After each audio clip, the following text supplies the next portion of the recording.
అరే నువ్వు కూడా అబ్జర్వ్ చేసావా ఫిలిమ్స్ లో మన rise of man concepts? Rise of man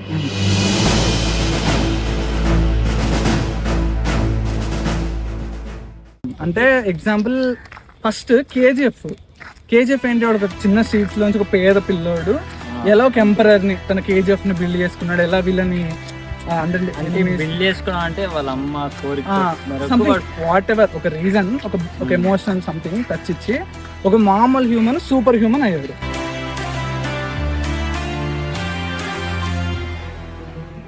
also if you see like KGF, Pushpa కూడా సేమ్ ఇలాంటి క్యారెక్టర్ ఏంటి, ఒక చిత్తూరు జిల్లాలో మామూలుగా కూలి పనికి వెళ్ళి ఒక కూలోడు ఆ ఎర్రచందనం ఆ స్మగ్లింగ్ దానిలో పడి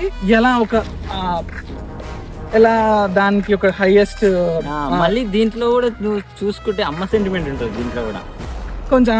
వీడు ఇంటి పేరు లేదు, అమ్మ గురించి చేస్తాడు. సో కూడా రైజ్ అవుతాడు అంటే నార్మల్ హ్యూమన్ నార్మల్ ఒక కూలివాడి నుంచి వాడు ఎంపరర్ అయిపోతాడు. అంటే సిండికేట్ మెంబర్ సిండికేట్ లీడర్ అవుతాడు.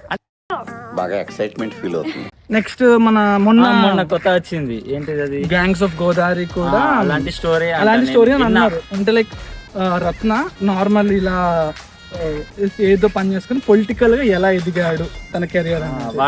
అరే కేజీఎఫ్ కూడా ఇప్పుడు ఛత్రపతి సినిమాలోనే కదా, ఛత్రపతి సేమ్ లైక్ చిన్న స్ట్రీట్స్ నుంచి అమ్మ సెంటిమెంట్, అలా వాడు గ్యాంగ్స్టర్. ఛత్రపతిలో ఒక్క మాట అడుగురా, ఒక్క అడుగు అంటే ఎప్పుడో పాత సినిమా అట్లా. సరే సేమ్ ఇంకోటి బిజినెస్ మ్యాన్ సినిమా కూడా కొంచెం అలాంటిది అనుకుంటా, అంటే వస్తాడు. సో దట్ రూట్స్ ఏంటి, ఫైనల్ కాన్సెప్ట్ ఏంటి, human to super human rise అవ్వడం. Rise of man. Encourage new talent. Please